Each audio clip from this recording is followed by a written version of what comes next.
안녕하세요. 저는 그 누구보다 파란만장한 인생을 산 30대 남자입니다.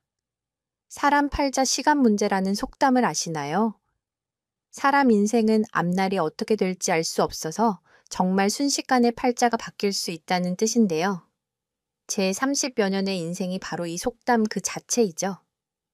유치원 때 선생님이 가족 그림을 그려보라고 하면 제 그림엔 늘 두 사람뿐이었습니다. 저와 할머니 부모님은 제가 태어나서 막 기어 다닐 때 이혼을 하셨거든요. 집을 나간 어머니에 대한 기억은 전혀 없고 아버지에 대한 기억은 늘 술에 절어 저와 할머니를 못 살게 구는 것뿐이었어요. 있어봤자 오히려 괴로운 기억이었습니다. 자식이 있음에도 백수였던 아버지는 할머니가 동네 구멍가게를 하며 버는 돈으로 생활했습니다. 아니, 일방적으로 뺏어간 거죠.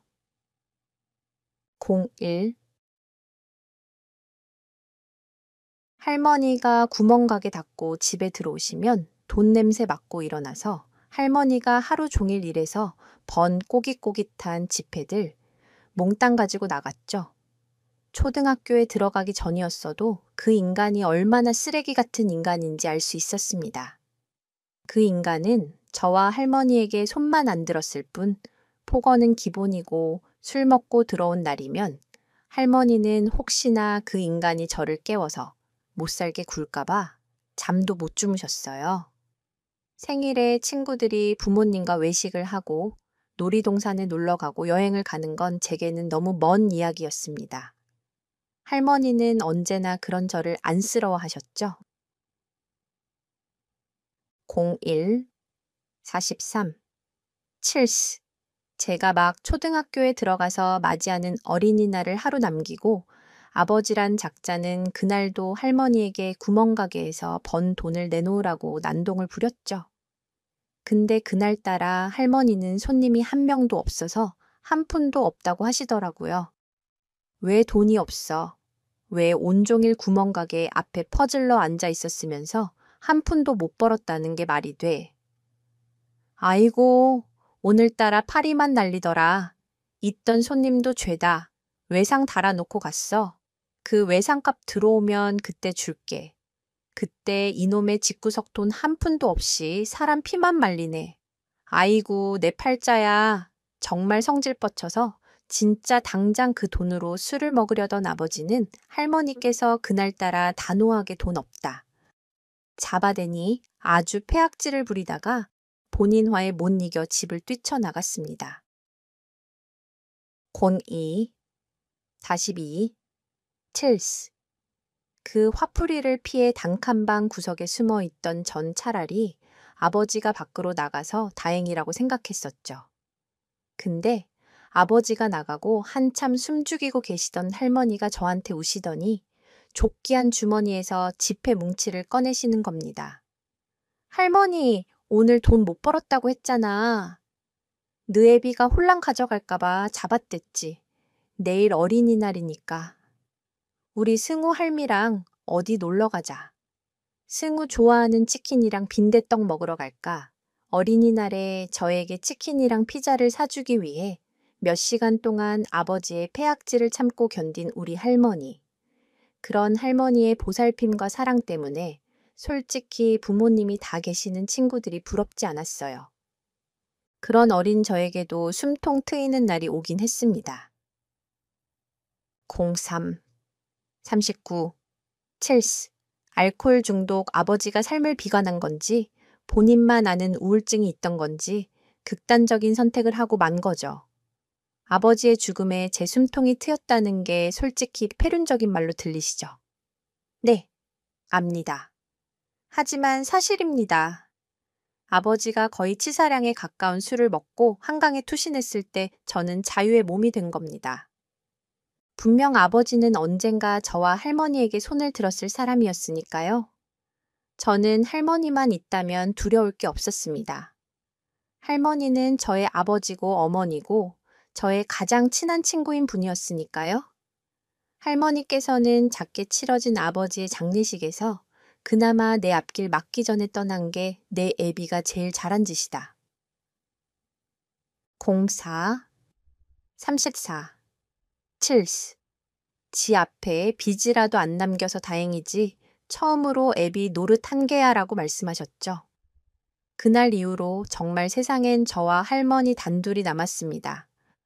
학교가 끝나면 할머니 구멍가게로 가서 가게 일도 돕고 구멍가게 앞 평상에서 숙제를 하는 게 제 유년 시절의 가장 행복한 기억이었습니다. 어려서부터 목표는 할머니를 꼭 호강시켜 드리는 것이었죠. 이미 제겐 대학 진학은 선택지에도 없었고 상고를 나와 졸업과 함께 바로 취업을 했습니다. 저와 할머니는 집과 화장실이 분리된 정말 다 쓰러져가는 판자촌에서 살았는데 빨리 돈을 벌어 그곳에서 할머니를 탈출시켜 드리고 싶었죠. 방이 한 칸짜리라도 번듯한 집에 할머니를 모시고 싶어서 공장 기숙사에 들어가서 악착같이 일했습니다. 고치시오. 31. 칠스. 한 달 월급 50%는 저축하고 30%는 할머니 생활비로 붙였어요. 제 생활비는 나머지 20%만으로도 널널했습니다. 오직 공장하고 기숙사에서만 생활했고 종종 집에 할머니 보러 가는 게 다였으니까요. 일주일에 한 번씩 집에 가면 그때마다 우리 할머니는 그저 하나밖에 없는 손주 걱정뿐이었죠. 수호 얼굴이 반쪽이 됐다. 반쪽이 이렇게 비실거리는데 이런 우약고 할머니 나 살쪘어요. 그리고 할머니 만나 비실이로 봐. 남들은 체격 좋다고들 하는데 귀가 체격이 뭐가 좋나? 삐짝 꼬라서 살도 찌도 되지. 어서 개기 먹으라. 개기 할미가 숨어온다고 바싹 구웠다. 평소에도 배 굶지 말고 어이 2그릇 먹었어요. 몽슈. 이 구기. 칠스. 5그릇. 아유, 우리 할매 때문에 다 돼지 되겠네. 할머니는 저만 보면 그저 먹을 거 입에 넣어주시기 바쁘셨어요. 할머니 눈엔 제가 평생 비쩍 마른 초등학생 같으시겠죠? 집에 갈 때마다 조교기다, 안마기다, 할머니 내복 등등 사가면 우리 할머니는 그거 쓰지도 않고 고이 모셔두곤 하셨어요. 쓰기 너무 아깝다고요. 용돈을 챙겨드려도 가지고 계시다가 나중에 저 공장 갈 때 차비하라고 도로 주셨죠. 할머니는 그런 분이셨습니다. 저에게 한없이 주기만 하시던 그런 분이셨죠. 할머니를 모실 집 전세금을 공장에서 일한 지 1년이 조금 지나서 다 모았습니다. 드디어 난방 잘 되고 화장실도 깨끗한 곳에서 할머니와 함께 살 수 있게 된 거죠. 07 칠스. 하지만 역시 있을 때 더 잘해야 한다는 말이 그냥 있는 게 아닙니다. 한창 일하고 있는데 공장장님 사무실로 전화 한 통이 온 거죠. 할머니께 제 비상 연락망 중에 공장 전화가 있었거든요. 단골 손님 한 분이 구멍가게에 쓰러져 있는 할머니를 발견해 구급차를 불렀고 병원에서 제게 연락이 온 겁니다. 급성 심근경색으로 인한 심장마비였죠. 제가 없는 곳에서 홀로 할머니는 숨을 거두셨습니다. 제가 정신없이 병원에 도착했을 때 이미 할머니는 차게 식어서 저를 기다리고 계셨어요. 누워있는 할머니 손을 잡고 얼마나 울었는지 모릅니다. 세상에서 하나뿐인 제 가족이 떠나버린 거죠.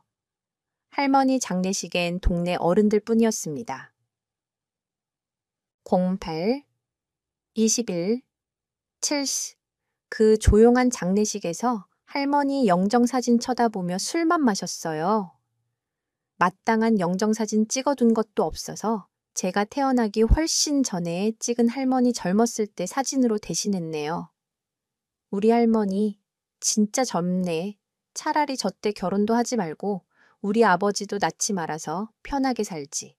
납골당에 할머니 모셔드리고 집에서 물건 정리하는데 장식장 안에서 제가 집에 올 때마다 사온 선물들이 쓰지도 않은 채 그대로 있는데 먼지 하나 없이 보관되어 있더라고요.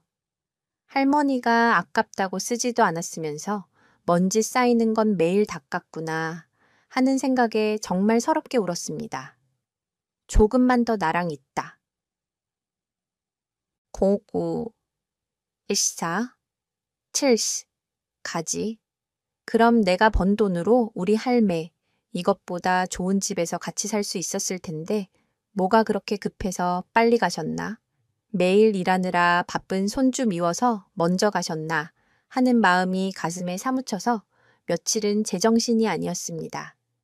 매번 할머니께 받은 사랑, 갚아야지, 꼭 갚아야지 했는데 그러기도 전에 할머니가 먼저 가셔서 삶의 목표가 사라진 기분이었습니다.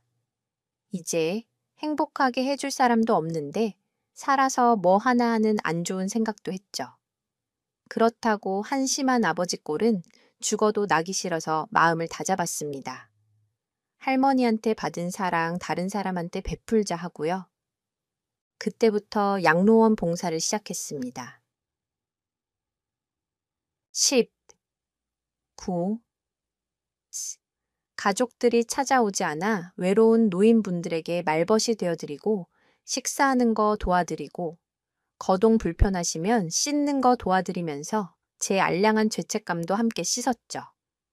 원래 할머니하고 함께 살려고 했던 집에서 혼자 살면서 공장 어르신 소개로 중소기업 생산직에 취직했습니다.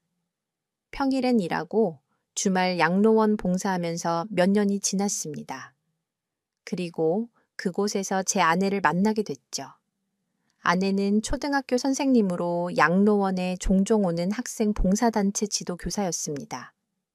같은 양로원에서 몇 년간 쭉 마주쳐 오니 점점 가까워지게 됐어요. 승우 씨, 오늘도 오셨네요. 어떻게 주말 한 번을 안 빠지고 매번 오세요? 안녕하세요. 가실, 거3대 7, 김 선생님도 아이들하고 한 달에 2번은 꼬박꼬박 우시잖아요. 저야 주말에 만날 사람도 없고 할 일도 없어서 오는 거죠. 그건 저랑 똑같네요. 저도 주말에 만날 사람 없어요. 히히, 처음엔 그저 대면대면한 사이에서 얼굴 마주치면서 인사하는 사이, 그리고 좋은 오빠 동생 사이로 오래 알다가 끝내 연애를 시작했습니다. 아내는 처음 봤을 때부터 저의 기쁜 슬픔이 보였다고 해요. 뭔가 사연이 있어서 양로원에 봉사를 오는 것 같았다고 하더라고요. 아내는 저의 결핍이 많은 과거를 알아주고 보듬어주는 따뜻한 사람이었죠. 그런 아내와 함께 있으면 정말 예전의 아픔이 치유되는 기분이었어요. 2년을 한 번도 싸우지 않고 연애를 했고 자연스럽게 결혼 이야기가 오갔습니다. 참치. 7. 척에 처음으로 인사 가기 전에 천에 고아로 내세울 거 하나 없는 걸 걱정하는 저에게 아내는 걱정 말라고 해줬어요. 당신이 내세울 게 뭐가 없냐고. 사람이 성실하고 진실한 게 다 재산이라고 힘을 줬죠. 하지만 처가 식구들은 전혀 그렇게 생각하지 않더라고요. 처가다에게 가서 마주 앉았을 때 을에 거쳐가야 하는 장모님의 호구조사가 시작됐습니다. 생산직이라고 들었는데 어느 기업인가 내가 들으면 알만한 정도로 유명한 곳인가. 아, 아니요. 그냥 업계에서 알 사람들만 아는 중소기업입니다. 올해 7년 차입니다. 생산직이라는 게 말만 좋지 몸 쓰는 일 아닌가. 뭐 몸은 좋겠구먼. 요즘 몸 안 쓰는 일이 어디 있겠습니까? 참치, 오비탈, 첼스. 다 힘들죠. 그래도 중소기업 쪽엔 복지도 좋아서 오래 다니고 있습니다. 그럼 연봉은 얼마나 돼? 엄마, 나도 아직 이 사람 연봉 몰라요. 그런 걸 처음 만나서 물어보는 사람이 어디 있어요? 정연이, 너 아직 내 남편 될 사람 연봉도 모르는 거야. 참나. 결혼 준비하고 있다고 하더니 뭘 한 거야? 내가 알아서 해요. 아빠도 참, 제가 결혼 얘기 나온 지 3개월도 안 됐어.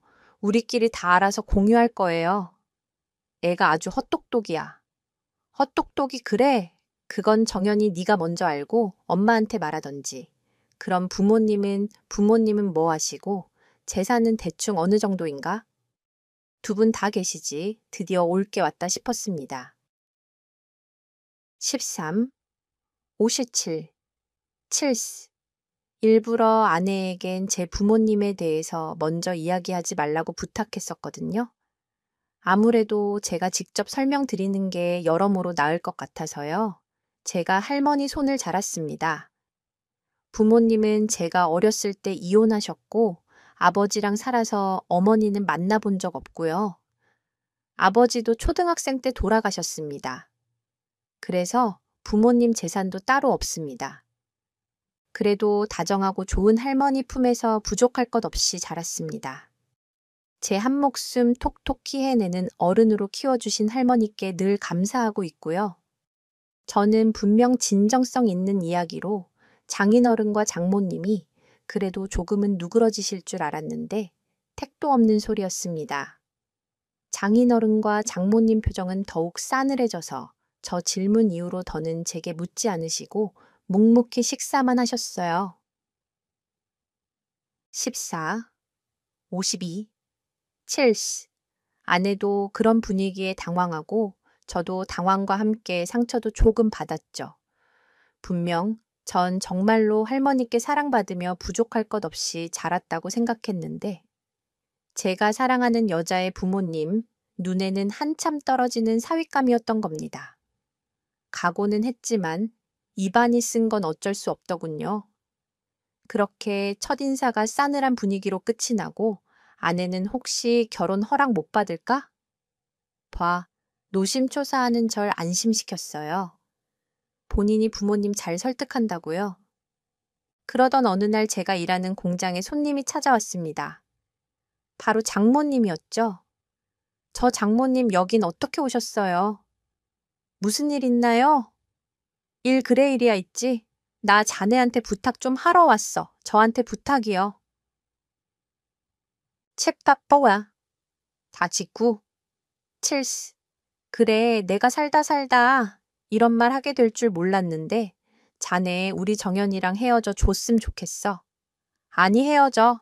네 대체 왜 제가 장모님과 장인어른 눈에 안 차는 건 잘 알지만 그래도 안 차는 수준이 아니라 우리 하나뿐인 딸 자네 정도밖에 안 되는 사람한테 시집 못 보내 연금 나오는 선생님 잡아서 편하게 사는 거 기대하나 본데 자네 월급의 스펙이면 나중에 정말 다 늙어서 우리 딸 연금으로만 살 수도 있겠다.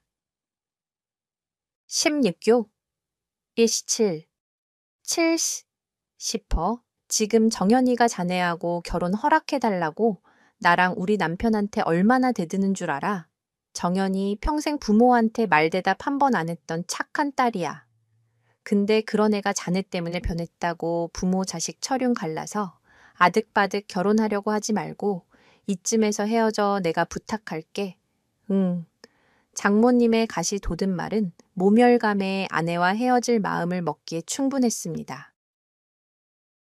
17. 곤종 7.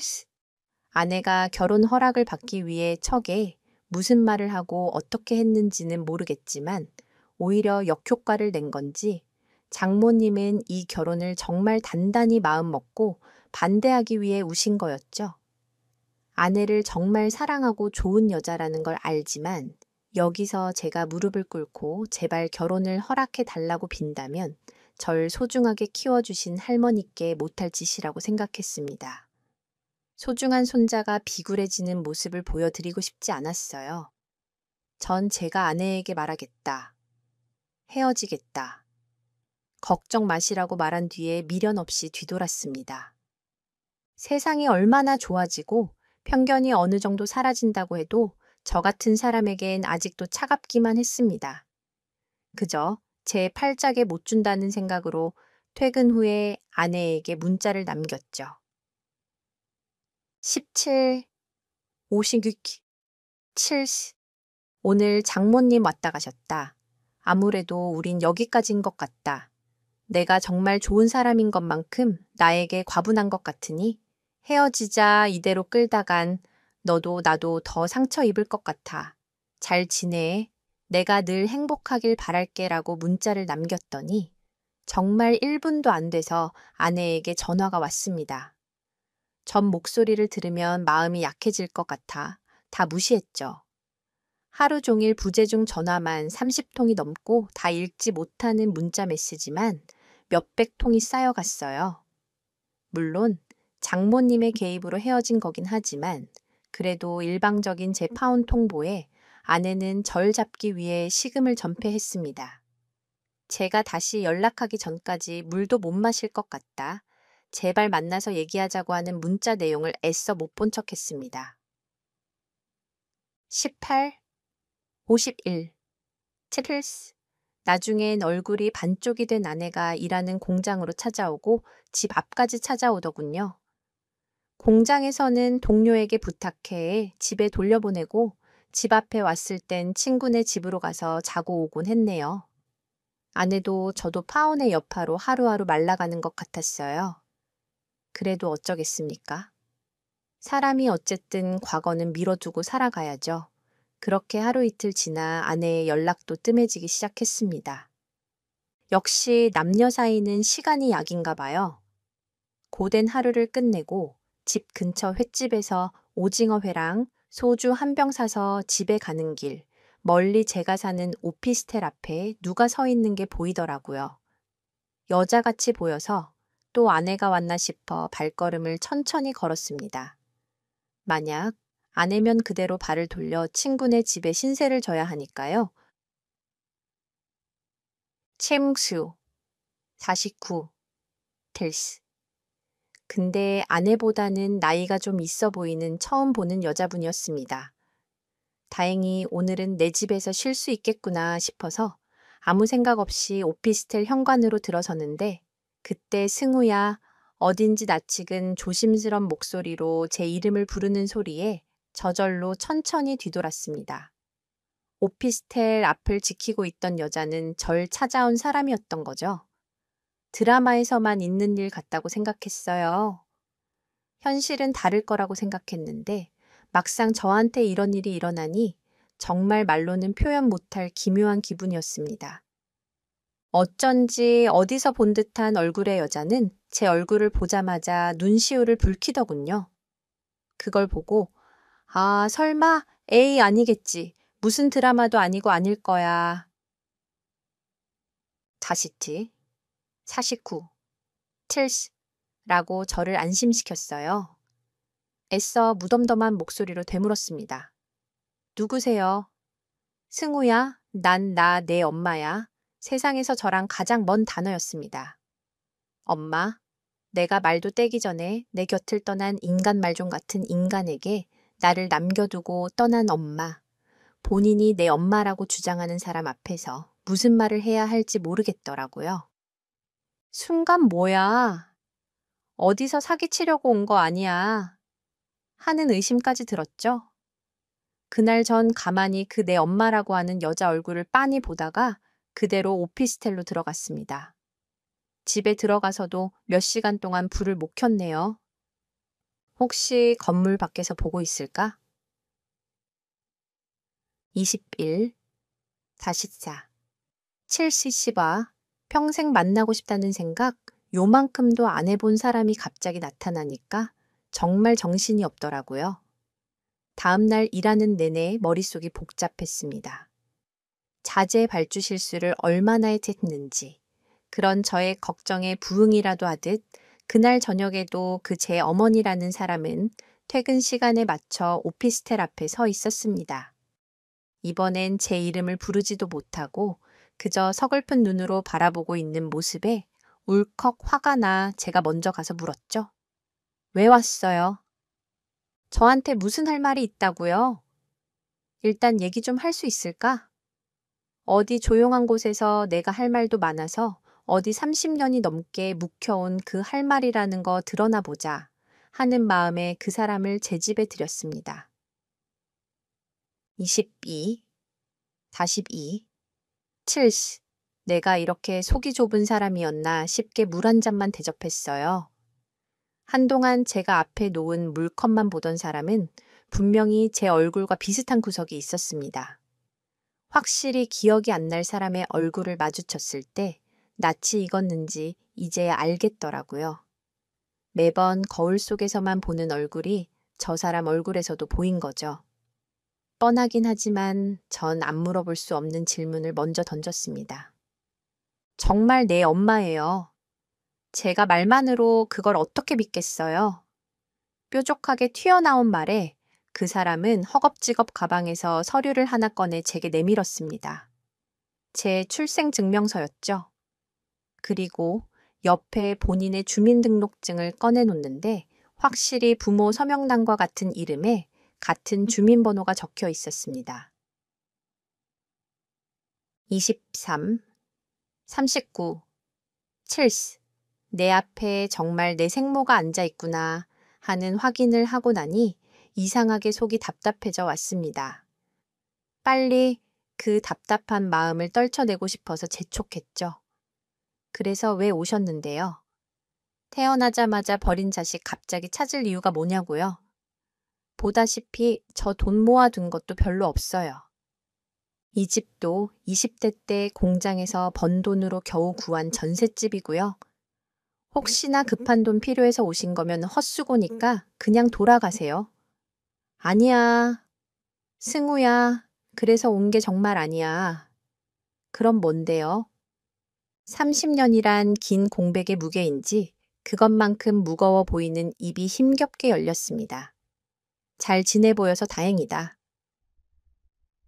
24, 34, 7.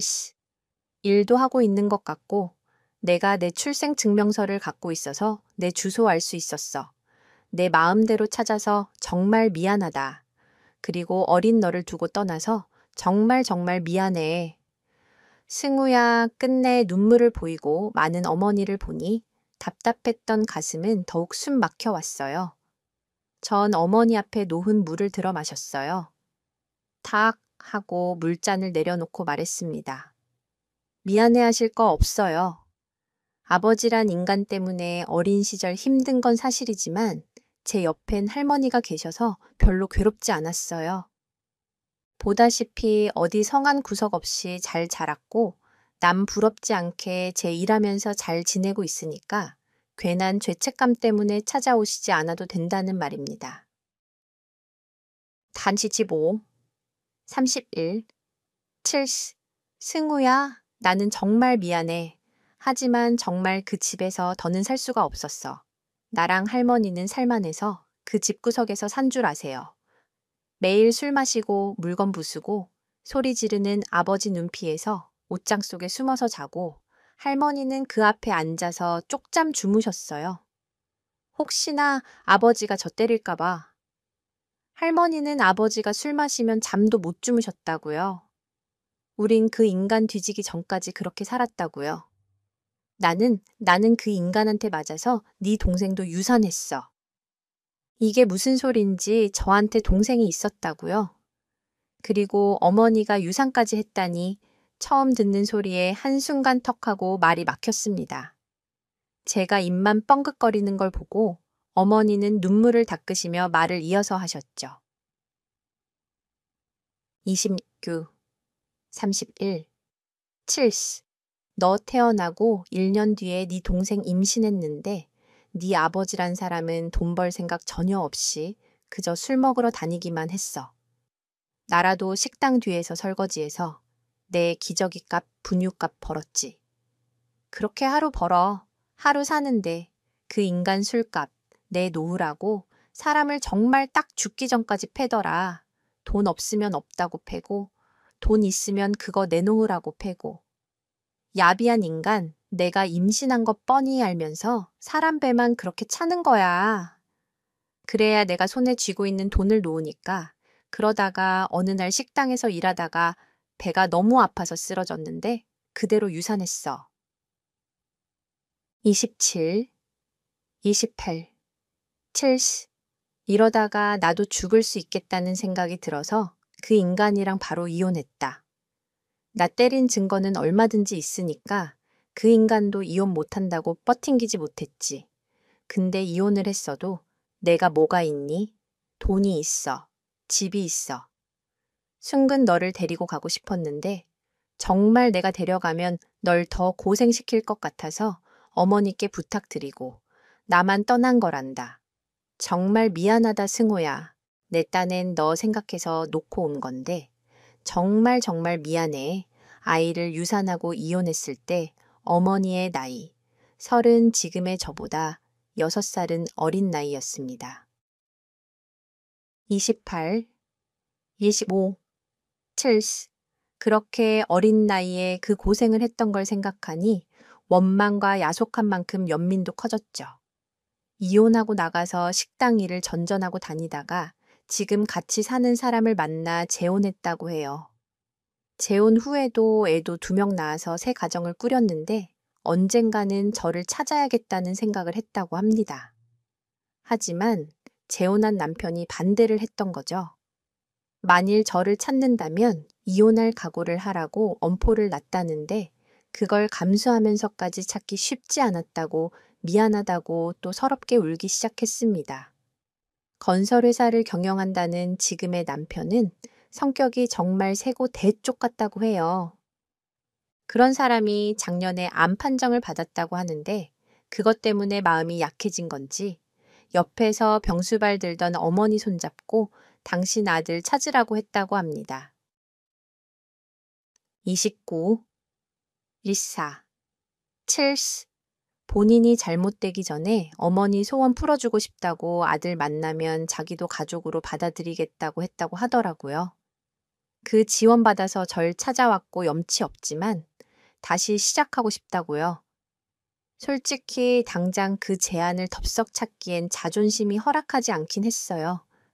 내가 어머니 없이 산 세월이 몇 년인데 이렇게 쉽게 용서를 해주기 싫다는 아집이 생기긴 했죠.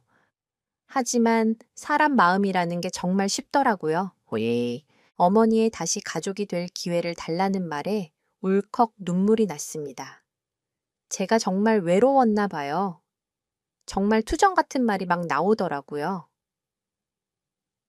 30, 알실, 7. 내가 정말 힘들었다고 할머니 돌아가시고 혼자서 죽지 못해 사는 것처럼 살았고 그나마 나 알아주는 여자 만나 결혼할 줄 알았는데 부모 없고 재산 없다고 처가 쪽 반대로 헤어졌다고 꼴사납게 울면서 말했습니다. 어머니는 다 커서 우는 아들 손잡고 함께 울었죠. 다 본인 잘못이라고 우는데 그게 어떻게 어머니 잘못이었겠어요. 저보다 어린 나이에 본인 인생 구한 게 누구한테 손가락질 받을 일은 아니잖아요. 당장 아버지에게 맞아 죽을 수도 있었는데 어머니는 이제야 엄마가 있으니 걱정 말라고 지금 남편도 전폭적으로 지원해 주기로 했으니 이제라도 정말 맘 놓고 편하게 살자고 저를 안아주셨습니다. 그 말만 믿고 전 다시 절 기다리고 있을 아내에게 연락을 했죠. 그리고 그간 있었던 일을 모두 털어놓았습니다. 31, 일실, 7. 아내는 정말 믿기 힘든 얘기에 당황해 하면서도 당장 저와 결혼을 할 수 있다는 희망이 생겼다고 좋아했죠. 그 이후로 어머니와 함께 사는 아저씨도 만나고 어머니의 다른 자식들도 만났어요.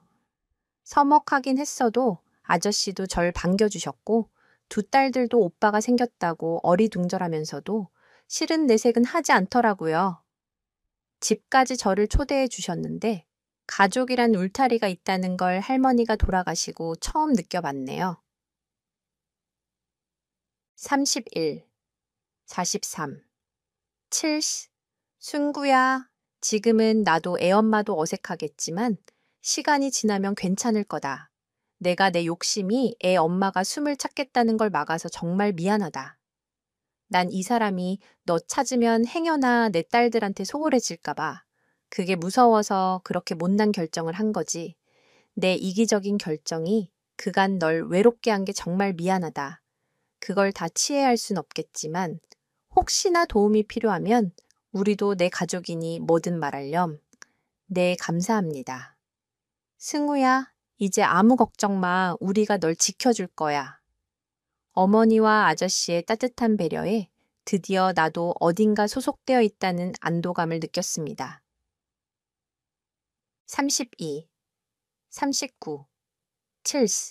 아저씨가 제 아버지가 될 순 없겠지만 든든한 버팀목이 되어주신 건 사실이죠. 어머니와 아저씨의 지지를 받으며 아내에게 다시 한번 해보자고 두 번째 프러포즈를 했고 저를 오래 기다려준 고마운 아내는 승낙을 해줬습니다. 그런데 아내가 다시 저와 만난다는 소식을 듣자마자 득달같이 장모님에게 연락이 왔습니다. 당장 얼굴을 봐야겠다고 하셔서 저도 이번엔 자신 있게 약속을 잡았죠. 하지만 제가 너무 들떠 있던 걸까요?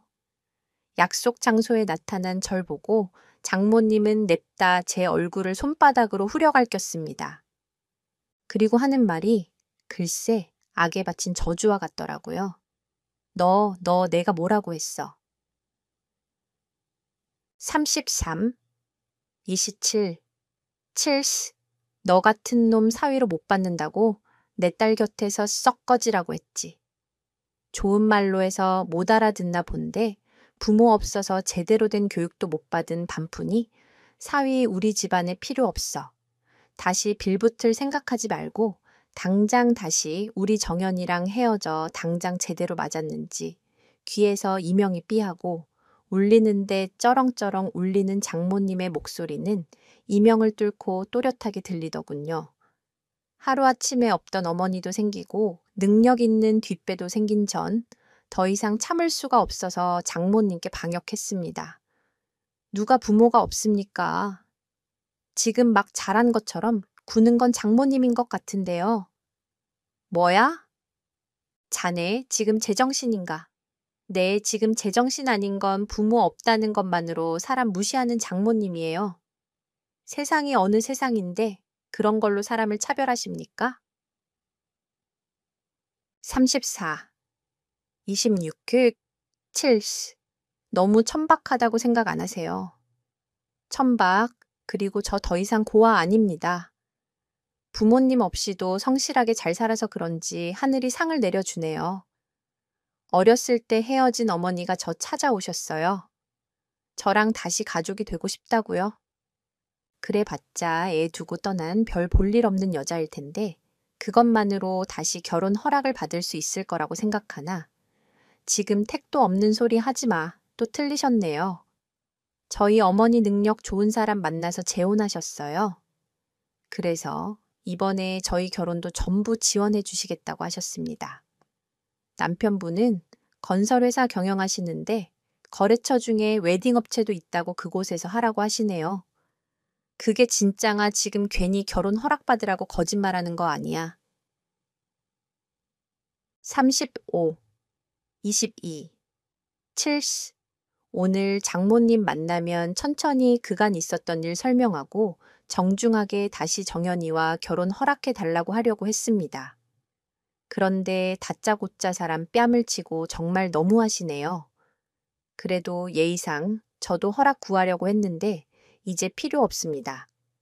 정연이도 이번엔 부모님이 반대하시던 말든 저와 결혼하겠다고 했으니 장모님이 어떻게 나오시든 상관없어요. 저희 결혼식 날 오시든 말든 마음대로 하십시오. 그럼 이 서방 지금 들으셨나요? 기어이 마지막에서야 이 서방이라고 합니다.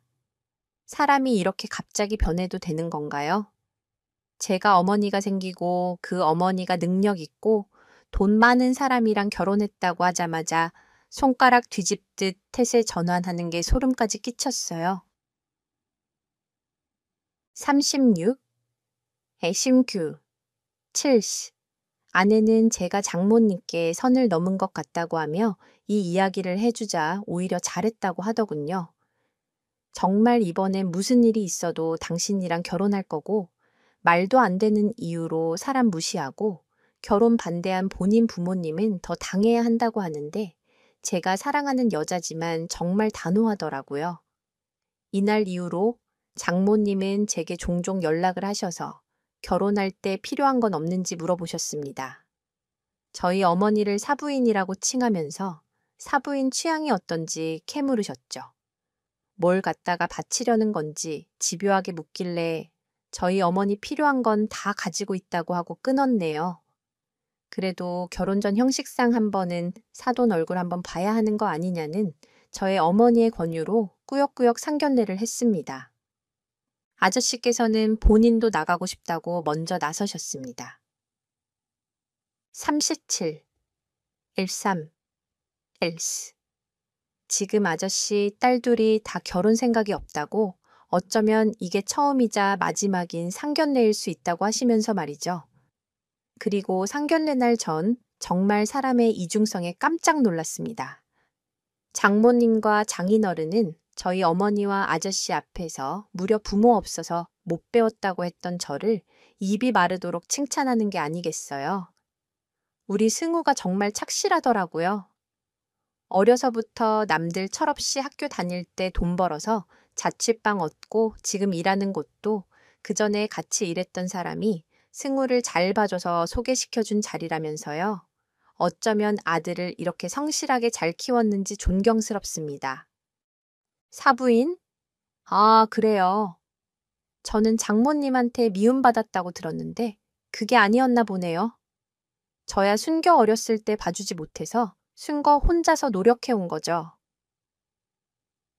38. 침, 칠스. 요즘 같은 세상이 혼자서 자주 성과한 걸 그저 편협하게 부모 없이 자랐다고 보는 건 교양 없는 거죠. 안 그런가요?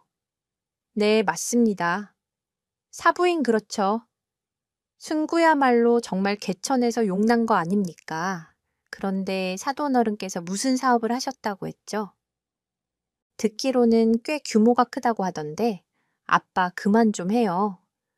아버님 사업이 우리 결혼식이랑 무슨 상관이에요? 이미 제가 처가에서 어떤 취급을 받았는지 아는 어머니의 의미심장한 말에도 장모님은 그저 내내거리며 설설길 뿐이었죠.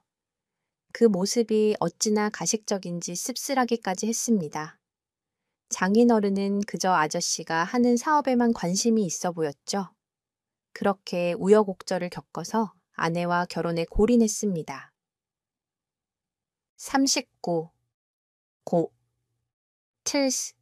어머니와 아저씨는 예식 비용 지원해 주신 걸로 모자라셨는지 결혼 축하 선물이라고 제 앞으로 7억짜리 아파트를 해주셨어요. 이게 꿈인지 생신지 판자촌에서 나고 자라 1,500짜리 전셋집도 감지덕진 제가 이렇게 될지 누가 상상이나 했겠어요. 이렇게 행복해도 되나 싶을 정도로 어머니를 만난 후 제 인생은 말 그대로 꽃길만을 걸었습니다. 얼마 전 아내는 건강한 딸도 출산했죠. 처음엔 어색하기만 했던 어머니의 두 딸들도 이제는 조카 바보가 되어 우리 딸 옷이랑 장난감 걱정은 덜었습니다. 매주 새로운 장난감이나 아기 용품이 배달되고 있어요. 평생 내 가족이라곤 할머니뿐이었는데 이렇게 가족에게 둘러싸여 사는 건 처음이었죠. 결혼식 이후로 척엔 단 한 발자국도 들여놓지 않았어요. 45. 트실스. 그저 남처럼 지내고 있습니다. 아, 아내가 산후조리원에 있을 때 잠깐 얼굴을 봤네요. 그 잠깐 동안 어찌 누구나 친한 척을 하는지 제 뺨 때린 거 누구냐고 묻고 싶었죠. 아내도 저에게 처가와 화해하라는 이야기는 전혀 꺼내지 않았어요. 오히려 아내는 폭력적인 아버지를 보고 자란 제게 손을 올린 어머니를 원망했습니다. 처가 어떻게 할지에 대한 선택권을 완전히 저에게 일임해 주었죠. 어쩌다가 이렇게 좋은 여자가 제게 왔을까요? 어쩌면 하늘에서 할머니가 보내준 걸지도 모르겠습니다. 평생 저 하나만 보고 손주에게 뭐 하나 더 줄지 걱정하며 사신 우리 할머니 하늘에서도 늘 제 생각만 하셔서 제가 이런 복을 받는 것 같아요. 처가와는 정말 한 10년은 지나서 제 앙금이 눈 녹듯이 사라진다면 그때 다시 찾아뵐 생각입니다. 41. 2. 칠스. 지난이 크면 클수록 그 영광도 크다는 말이 있지 않습니까? 지금까지 제가 느낀 외로움과 괴로움을 모두 가족이라는 형태로 보상받은 기분입니다. 어렵게 생긴 가족인 만큼 늘 소중하고 애틋하게 지킬 생각입니다. 여러분, 삶이 너무 힘들다고 해서 너무 그 고통에 파고들지 않길 바랍니다. 누구나 때가 있더라고요. 아직 삶의 빛이 보이지 않는다면 그때가 오지 않는 거니 조금만 더 자기 자신을 다잡고 기다려 보시길 바랍니다. 제가 그렇게 기다리다가 없던 어머니도 생긴 사람이지 않습니까? 이 사연을 들어주신 모든 분들께 저의 행복을 나눠드리고 싶습니다. 모두 행복하세요.